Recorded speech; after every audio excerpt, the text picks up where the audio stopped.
तो दोस्तों आज का वीडियो जो होने वाला है वो वीडियो है कि जो प्रॉब्लम फेस करते हैं सिविल इंजीनियर, अगर उसकी मैं बात करूं साइट इंजीनियर की या ऑफिस जॉब की, दोनों का कंपैरिजन मैं बताऊंगा कौन सा सही है।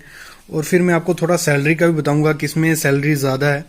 तो एक अच्छा वीडियो हो सकता है आपके लिए अगर आप फ्रेशर हो या परसुइंग सिविल इंजीनियर हो, जहाँ अभी सोच रहे हो सिविल साइट ज्वाइन करने का। तो स्टार्ट करते हैं। देखो बेसिकली काफ़ी प्रॉब्लम फेस करता है, ये मैं सिर्फ उसकी नेगेटिव साइड बता रहा हूँ कि क्या क्या प्रॉब्लम फेस करते हैं वो। इसकी पॉजिटिव साइड भी काफ़ी अच्छी है, काफ़ी चीज़ें हैं, काफ़ी चीज़ें होती हैं जो पॉजिटिव ही हैं। तो बात करूँ सबसे पहले जो प्रॉब्लम फेस करता है सिविल इंजीनियर वो है पॉलिटिक्स। जैसे ही आप ज्वाइनिंग करोगे तो जो आपके सीनियर्स होंगे या जो सुपरवाइजर्स हैं या फोरमैन हैं वो काफ़ी ज़्यादा डिफिकल्टी आपके लिए करेंगे वहाँ, क्योंकि वहाँ क्या होती है, चापलूसी काफ़ी ज़्यादा होती है। ये आप आगे, फिर आपसे ऊपर होंगे, फिर आपसे ऊपर, तो आपका लिंक सिर्फ इधर तक होगा। तो जो वहां पे काम करोगे आप तो वो इधर तक पहुंचेगा, लेकिन ये जो बीच में मीडियोकर होगा ये यहाँ कुछ भी बता सकता है। अगर इससे अच्छी नहीं होगी तो आपका कुछ बैड इंप्रेशन बन सकता है वहां पे। और मतलब काफी ज्यादा पॉलिटिक्स मैंने भी देखी है जब हमने ज्वाइन किया था, जहाँ कोई भी सिविल इंजीनियर होगा आप उससे पूछ सकते हो, पॉलिटिक्स काफी ज्यादा दिखती है सिविल इंजीनियरिंग की लाइन में, या बाकियों में भी दिखती होगी, लेकिन इस लाइन में मैंने काफी ज्यादा पॉलिटिक्स देखी है। यहाँ की बातें वहां होती हैं, आपका जो क्रेडिट होगा वो कोई खा सकता है। मतलब आप काम करोगे वहां बताया जाएगा नहीं कर रहे हैं, जहाँ जो आपने काम किया सुपीरियर को दिया, आगे वो जाएगा जब तो वो सुपीरियर अपने नाम पे भेजेगा कि मेरी तरफ से हुआ, उसको ये है, वो उसको कुछ नहीं आता। ये चीजें पॉलिटिक्स काफी जगह देखी जाती है। ये नहीं मैं बोल रहा कि हर जगह पॉलिटिक्स होती है, लेकिन मोस्टली काफी जगह ये पॉलिटिक्स देखी जाती है सिविल इंजीनियरिंग की लाइन में। आपको ये सब चीजें बताने का ये मोटिव नहीं है कि मैं आपको डीमोटिवेट करूं या नेगेटिविटी बताऊं, आप बिल्कुल डर जाओ, लेकिन मैं आपको एक मतलब बता रहा हूं कि क्या क्या वहां हो सकता है, उसके लिए आपको प्रिपेयर रहना है और वहां जाके लेट डाउन मत करना। क्योंकि होता क्या है, कुछ मोस्टली 100 में से 30 इंजीनियर 2 से 3 महीने में जॉब छोड़ देते हैं। क्यों छोड़ते हैं, यही सब रीजन जो मैं आपको बताऊंगा ना, यही रीजन मेनली देखने को मिलते हैं। तो अगर ये रीजन आपको पहले ही पता होंगे तो आप इनको टैकल हैंडल कर सकते हो। पहली हो गई पॉलिटिक्स, ये तो देखने को मिलेगी। दूसरी होता है टेक्निकल नेम, जो वहां दिक्कत आती है सिविल इंजीनियर को। आप पढ़ के क्यों डिग्री से काफी अच्छी चीजें थियोटिकल पढ़ा, फिर टेक्निकल वर्ड पढ़े, जैसे ज्वाइनिंग करोगे वहां जो लेबर होती है वो ज्यादा पढ़ी लिखी नहीं है। जो सुपरवाइजर होंगे वो भी मोस्टली ज्यादा पढ़े लिखे नहीं होते, फोरमैन होंगे वो भी ज्यादा पढ़े लिखे होते। जो उनका मटेरियल का नाम है, जो भी वहां पे जो भी इंस्ट्रूमेंट यूज किया जाता है उसका कुछ डिफरेंट नाम होगा, वो नाम आपने पढ़ा भी नहीं होगा, सुना भी नहीं होगा। तो वो दिक्कत काफी आपको साइट पे जाके आएगी। और अगर आप दूसरी स्टेट में ज्वाइनिंग करते हो तो वहां जाके उससे भी ज्यादा दिक्कत आपको आ सकती है, क्योंकि आपको नाम नहीं पता होगा तो आपका मतलब आपको सोचेंगे आपको कुछ आता ही नहीं है, लेकिन वो चीज अलग है। उनको ये नहीं पता कि आप डिग्री में क्या पढ़ के आए हो और यहाँ क्या हो रहा है, तो वो काफी ज्यादा अंतर है। तो उनका थोड़े ही रहता है कि इसको कुछ, ये जो इंजीनियर है इसको कुछ पता नहीं है।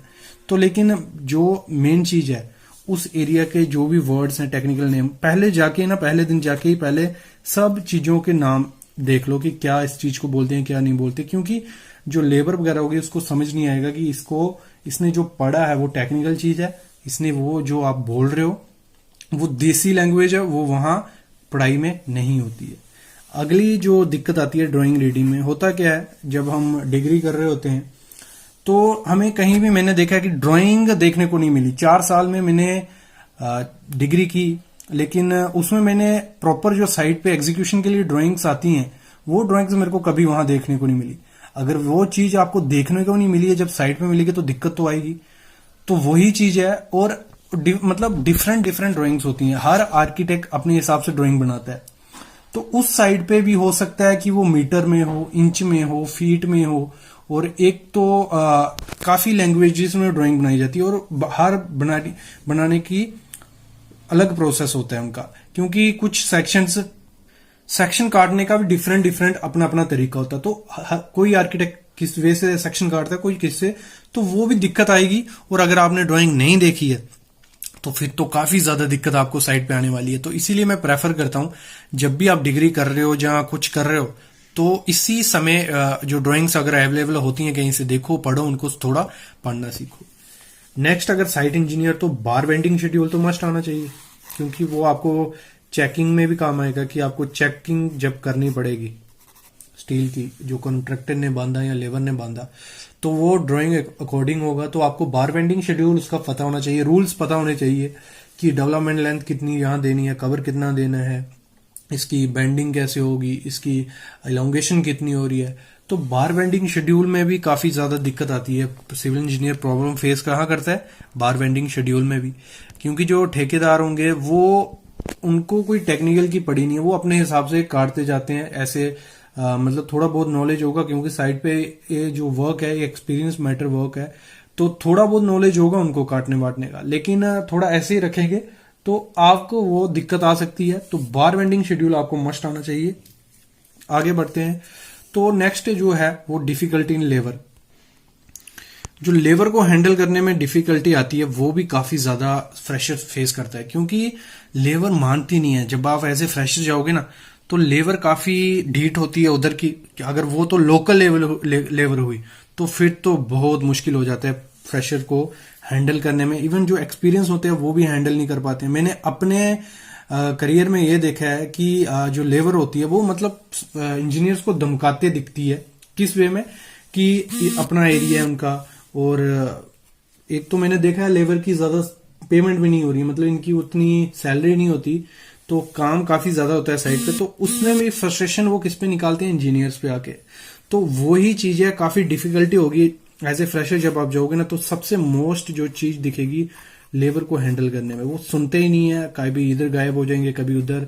तो उस चीज को टैकल करना आपको आना चाहिए। लेबर से कभी भी एक मतलब दायरा रखना चाहिए, गैप रखना चाहिए। प्यार से भी, ये नहीं चिल्ला के काम करवाना, प्यार से भी हो सकता है, लेकिन एक गैप रहेगा तो वो आपकी सुनेगा और करेगा। लेकिन अगर आप मतलब बिल्कुल ही प्यार से काम करवाओगे तो कुछ टाइम बाद लेबर सर पे बोलते हैं ना, सर पे चढ़ जाना, वैसा दिक्कत आपको आ सकती है। तो हमेशा थोड़ा टैकल करना सीखना है उनको। नेक्स्ट है लेट डाउन प्रॉपर्टी। तो जब भी आप साइट पे जाओगे, जो आपके सीनियर्स होंगे या सुपरवाइजर या फोरमैन वगैरह, वो आपको लेट डाउन करेंगे, मतलब नीचा दिखाने की कोशिश करेंगे। क्योंकि आप, जैसे मैंने ये जो सारी चीजें आपको बताई ना, तो साइट पे पहले 1-2 महीने तो आपको ये पढ़ते सुनते लग जाएगा, लेकिन उन्होंने काफी तेज है। तो वो, क्योंकि अगर आप बीटेक को, बीई हो, जो डिप्लोमा हो, तो वो बोलेंगे इंजीनियर है, इसको कुछ आता ही नहीं है, लेकिन उनको क्या पता डिग्री में क्या हो रहा है और यहाँ क्या हो रहा है, तो काफी ज्यादा अंतर है। तो ये चीज आपको लेट डाउन किया जाएगा, आपको डिमोटिवेट नहीं होना है, ना नेगेटिविटी अपने अंदर बनने देने, पॉजिटिव बिहेव से काम करना है, कोई दिक्कत नहीं। 3-4 महीने बाद आप खुद उनको वही चीज दिखा रहे होंगे कि ऐसे नहीं, ऐसे करना है, ये चीज होती है। एक बाकी मैं बात करूं तो काफी ज्यादा काम होता है साइट पे। अगर साइट इंजीनियर की बात है तो 12 घंटे जॉब रहती है। मैं आगे इसको पॉइंट को करने वाला हूं। तो काफी ज्यादा काम होगा, 12 घंटे में आपको बैठने का टाइम नहीं मिलेगा। कभी चेकिंग हो रही है, कभी क्लाइंट्स आ रहे हैं, कभी कुछ काम है, कभी लेबर को बताओ, कभी ड्राइंग का। तो मतलब साइट इंजीनियर की लाइफ जो 12 घंटे हो गए ना, उसमें से 10 घंटे तो वो चलते फिरते ही निकल जाएंगे उसके। काफी ज्यादा वर्क होता है। अगर बिल्डिंग की बात करूं तो रोड की भी वही हालत है, चल फिर के अगर गाड़ी अवेलेबल नहीं है तो वहां भी काफी लेवलिंग वगैरह, मतलब काफी हैक्टिक लाइफ हो जाती है, लॉट ऑफ वर्क रहते हैं। सोशल लाइफ कुछ नहीं है। मतलब देखो, सुबह अगर आप 7 बजे उठते हो, 8 बजे ज्वाइन मतलब टाइम होता है ऑफिस का, 8 बजे पहुंचते हो, रात को 8 से 9 बज ही जाते हैं। कोई भी कंस्ट्रक्शन लाइन है, 8 से 9 बजेंगे वहां। तो आप 9:30-10 बजे रूम में पहुंचोगे, बात वगैरह लोगे, तो खाना वाना खाओगे, तो 10-11 बज जाते हैं। तो उसके बाद सोशल लाइफ क्या रहेगी? थक गए होंगे, सो जाओगे, सुबह उठ के फिर वही रूटीन स्टार्ट हो जाएगी। मतलब लाइफ खत्म है इसमें। वो 12 घंटे जॉब, जैसे मैंने कहा, 12 घंटे जॉब रहेगी। 12 घंटे आपको जॉब रहती है। 10 से 12 घंटे साइट इंजीनियर की जॉब, हर एक, कोई भी कंपनी पकड़ लो, बड़े से छोटे तक 12 घंटे जॉब रहती है। हॉलीडे कुछ नहीं होता है। मतलब छुट्टियां तो ना की बराबर होती हैं सिविल इंजीनियरिंग की लाइन में, क्योंकि काम इनका 12 मंथ चलता रहता है।